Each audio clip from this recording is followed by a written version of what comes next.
Now, the next topic is Venturi meter, which is another application of Bernoulli's principle. Here, Venturi meter is a device to measure the flow speed of incompressible fluid. Basically venturi meter क्या है? एक ऐसी device है जिसकी मदद से क्या किया जाता है, किसी पाइप में फ्लो होने वाले लिक्विड की फ्लो को कैलकुलेट किया जाता है कि कितनी स्पीड से वो क्या हो रहा है, उसमें फ्लो हो रहा है. ठीक है, तो बेसिकली यहाँ पे देखिए वेंचुरी मीटर कुछ इस टाइप की डिवाइस है.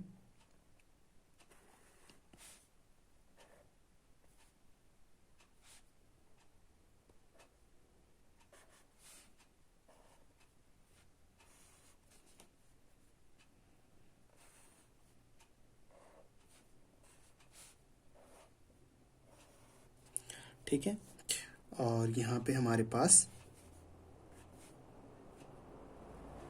एक मैनोमीटर लगा रहता है.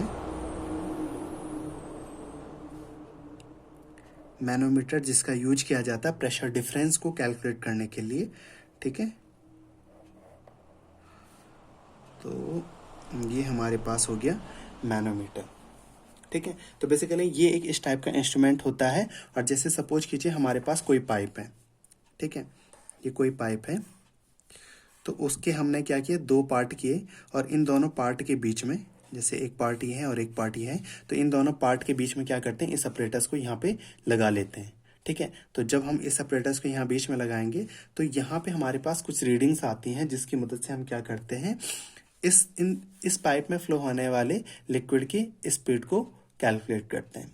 तो देखिए इसका वर्किंग प्रिंसिपल क्या है. बेसिकली ये बेस्ड है बर्नौलीज प्रिंसिपल पे.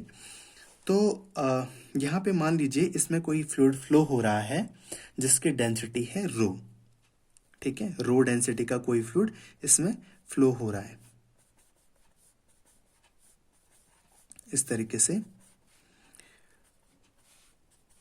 तो अगर आप ध्यान से देखें तो जो हमारे पास फ्लूइड है वो दो अलग अलग क्रॉस सेक्शन को क्रॉस करेगा. एक क्रॉस सेक्शन ये वाला है जो कि थोड़ा ब्रॉड है. ठीक है, और एक क्रॉस सेक्शन यहाँ पे है जो कि नैरो है. ठीक है, तो मान लीजिए मैं इस वाले क्रॉस सेक्शन की अगर बात करूँ तो इसका क्रॉस सेक्शनल एरिया मान लेते हैं A1 है, और यहाँ पे जो हमारे पास छोटा वाला क्रॉस सेक्शन है, मान लीजिए इसका क्रॉस सेक्शनल एरिया है A2. मान लीजिए जब लिक्विड यहाँ से फ्लो होता है, इस ब्रॉडर क्रॉस सेक्शन से फ्लो होता है, तो मान लीजिए इस यहाँ पे जो वेलोसिटी है वो V1 है, और यहाँ जो वेलोसिटी है वो V2 है. आगे बात समझ में. यहाँ हमारे पास ये नीचे की तरफ जो यू ट्यूब लगा हुआ है, बेसिकली ये है मैनोमीटर जो कि प्रेशर डिफरेंस मेजर करने के काम आता है. तो यहाँ पे हमारे पास इस यू ट्यूब में कोई लिक्विड भरा हुआ रहता है. तो यहाँ तक मान लीजिए जब तक इस ट्यूब में कुछ भी नहीं था, मतलब फ्लूइड फ्लो नहीं हो रहा था, उस कंडीशन में यहाँ जो मैनोमीटर में जो लिक्विड भरा हुआ रहता है वो सेम हाइट तक, दोनों ट्यूब में सेम हाइट तक रहता है. लेकिन जब इसमें फ्लूइड फ्लो होता है तो प्रेशर डिफरेंस की वजह से यहाँ फ्लूइड की हाइट कुछ बढ़ जाती है. तो देखिए किस तरीके से बढ़ती है. पहले हम चेक करेंगे कि मान लीजिए हमारे पास एक पॉइंट यहाँ पे है पॉइंट A, और एक पॉइंट यहाँ पे है पॉइंट B. तो सबसे पहले हमको चेक करना है कि इन दोनों पॉइंट पे जो प्रेशर है वो क्या क्या है, किस पॉइंट पे ज़्यादा प्रेशर है. ठीक है, तो देखिए हम जानते हैं कंटिन्यूटी इक्वेशन कहती है A1V1 is equal to A2V2, यानी कि यहाँ पे जो cross sectional area multiplied by velocity, और उसी तरीके से यहाँ पे जो क्रॉस सेक्शनल एरिया है और मल्टीप्लाइड बाय यहाँ पे जो वेलोसिटी है, उनका प्रोडक्ट हमेशा क्या रहेगा, सेम रहेगा. ठीक है, तो इस कंडीशन में A1V1 is equal to A2V2. तो ऑब्वियस सी बात है, अगर आप ध्यान से देखें यहाँ पे हमारे पास क्रॉस सेक्शनल एरिया ज़्यादा है तो इसके करस्पॉन्डिंग वेलोसिटी क्या हो जाएगी, कम हो जाएगी. लेकिन यहाँ पे क्रॉस सेक्शनल एरिया कम है तो यहाँ पे करस्पॉन्डिंग जो वेलोसिटी हो जाएगी वो क्या होगी, ज़्यादा होगी. तो ऑब्वियस सी बात है, यहाँ से अगर मैं V2 का जो एक्सप्रेशन है उसको इस तरीके से लिखूँ तो V2 इज इक्वल टू हो जाएगा A1 over A2 multiplied by V1. ठीक है, तो V1 क्या है, स्मॉलर है, और V2 क्या है, ग्रेटर है. तो अगर मैं अब इन दोनों पॉइंट पर, मतलब जो दो हमारे पास क्रॉस सेक्शन है, यहाँ पे बर्नौलीज थ्योरम लगाऊं, तो मान लीजिए यहाँ पे जो पॉइंट है, ठीक है, ये इसी क्रॉस सेक्शन का पार्ट है। मैंने इसी वजह से ये वाला जो पार्ट है इस ब्रॉडर पार्ट के काफ़ी नज़दीक बनाया है। तो मान लीजिए यहाँ प्रेशर है P1 और यहाँ पे जो प्रेशर है मान लीजिए वो है P2। ठीक है, तो बर्नौलीज थ्योरम हम देखते हैं। बर्नौलीज थ्योरम क्या कहती है? P plus rho G H plus 1/2 rho V square is equal to constant. ये बर्नौलीज प्रिंसिपल का क्या है? मैथमेटिकल एक्सप्रेशन है। तो अगर इन दोनों पॉइंट पे बर्नौलीज प्रिंसिपल अप्लाई किया जाए तो इस कंडीशन में ही हमारे पास आएगा P1 that is the pressure at the first cross section plus rho G H1 plus 1/2 rho V1 square that should be equal to P2 plus rho G H2 plus 1/2 rho V2 square. ठीक है, अब अगर आप ध्यान से देखें तो जो हमारे पास ये वेंचुरी मीटर रखा गया है, ये वेंचुरी मीटर हॉरिजॉन्टली रखा गया है। तो हमारे पास जो ये इनका हॉरिजॉन्टल पोजीशन आएगी वो क्या होगी? सेम होगी।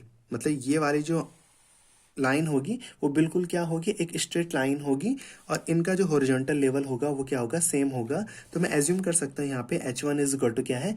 H2 है। तो इस वजह से ये दोनों टर्म क्या हो जाएंगे? कैंसिल आउट हो जाएंगे। H1 is equal to H2 as the venturi meter is horizontal. As venturi meter is horizontal. तो उस कंडीशन में ये दोनों कैंसिल आउट हो जाएंगे तो हमारे पास आ जाएगा P1 plus 1/2 rho V1 square is equal to P2 plus 1/2 rho V2 square. तो हम क्या कर लेते हैं? प्रेशर वाले टर्म एक तरफ कर लेते हैं और वेलोसिटी वाले टर्म एक तरफ कर लेते हैं। तो ऑब्वियस सी बात है, हमने अभी डिस्कस किया कि V2 क्या है? ग्रेटर है। तो मैं यहाँ से क्या कर लेता हूँ? V1 वाला जो टर्म है उसको इक्वल के साइन के इस तरफ लेके जाता हूँ। तो ये हो जाएगा P1 minus P2 is equal to 1/2 rho V2 square minus V1 square. ठीक है, अब क्योंकि वेलोसिटी एट सेकेंड पॉइंट वो क्या है? ज़्यादा है और वेलोसिटी फर्स्ट पॉइंट पे क्या है? कम है। तो ऑब्वियस सी बात है V2 square as V2 is greater than V1 it implies that V2 square will be greater than V1 square. अब अगर ऐसी कंडीशन आती है तो ऑब्वियस सी बात है ये वाला जो टर्म होगा वो क्या हो जाएगा? ग्रेटर देन 0 हो जाएगा। It implies that 1/2 rho V2 square minus V1 square that will be greater than 0। अगर ऐसी कंडीशन आती है तो ऑब्वियस सी बात है ये वाला जो टर्म होगा that should B greater than 0। तो P1 minus P2 will be greater than 0, या अगर मैं P2 को ट्रांसफर करूं तो P1 will be greater then P2। तो अब आप ध्यान से देखें, प्रेशर P1 यहाँ पे है और प्रेशर P2 यहाँ पे। इसका मतलब इस वाले पॉइंट पर प्रेशर ज़्यादा होगा और इस वाले पॉइंट पर क्या होगा? प्रेशर कम होगा। जब यहाँ से लिक्विड फ्लो करेगा तो यहाँ पे ज़्यादा प्रेशर होने की वजह से यहाँ जो लिक्विड भरा गया है, ठीक है, उस पर इस तरीके यहाँ से क्या लगेगा? कंप्रेसिव फोर्स लगेगा, जिसकी वजह से लिक्विड यहाँ से डाउनवर्ड डायरेक्शन में मूव होगा और यहाँ से अपवर्ड डायरेक्शन में मूव होगा। अगर इनिशियली मैं मानूं कि इसका लेवल यहाँ पे था तो अब लिक्विड यहाँ कहीं पहुँच जाएगा कंप्रेसिव फोर्स लगने की वजह से इस तरफ से। ठीक है, तो जो हमारे पास इन दोनों पॉइंट के बीच में प्रेशर डिफरेंस आएगा वो अब इस कॉलम के कारण जो प्रेशर लग रहा होगा उसके इक्वल आएगा।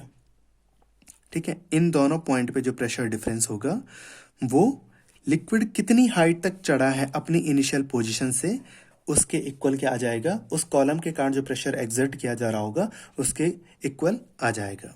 ठीक है, तो मान लीजिए यहाँ पे ये कितनी हाइट तक चढ़ता है? h हाइट तक चढ़ता है। तो जो हमारे पास मान लीजिए यहाँ जो मटेरियल भरा गया है इसमें लिक्विड मैनोमीटर में जो हमारे पास लिक्विड यूज किया गया है उसकी मान लीजिए डेंसिटी है rho m। So P1 minus P2 that will be equal to pressure due to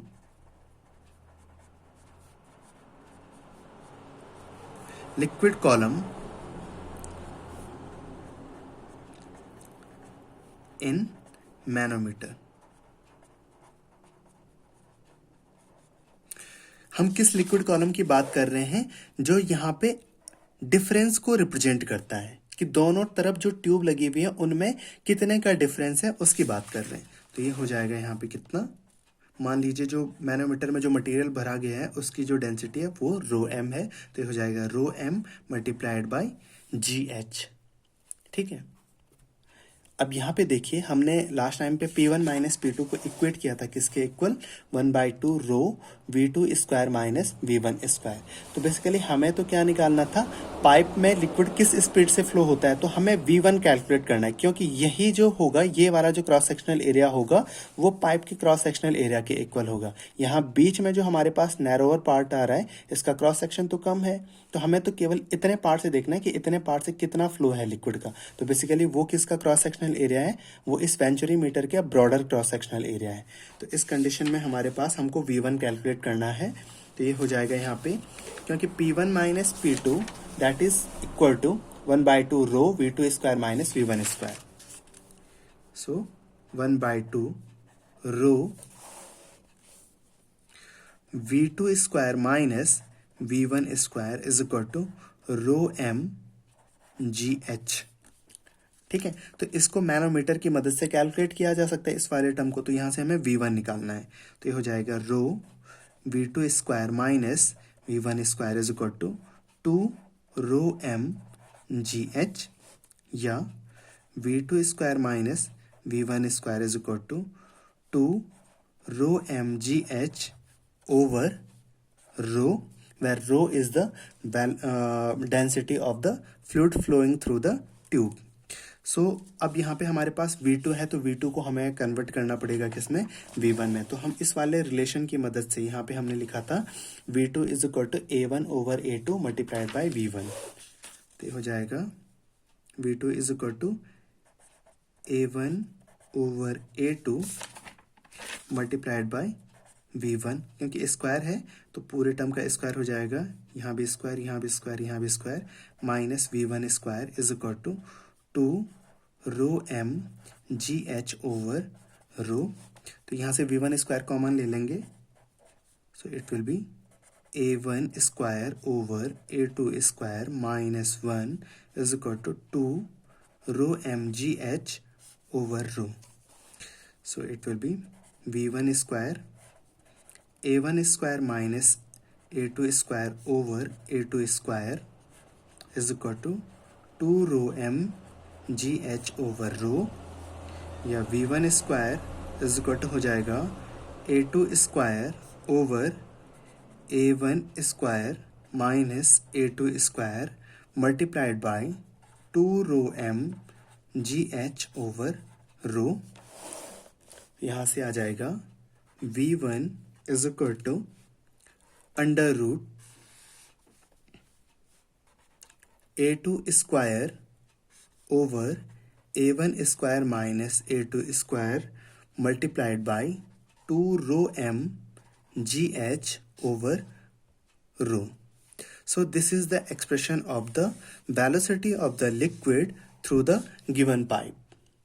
ठीक है।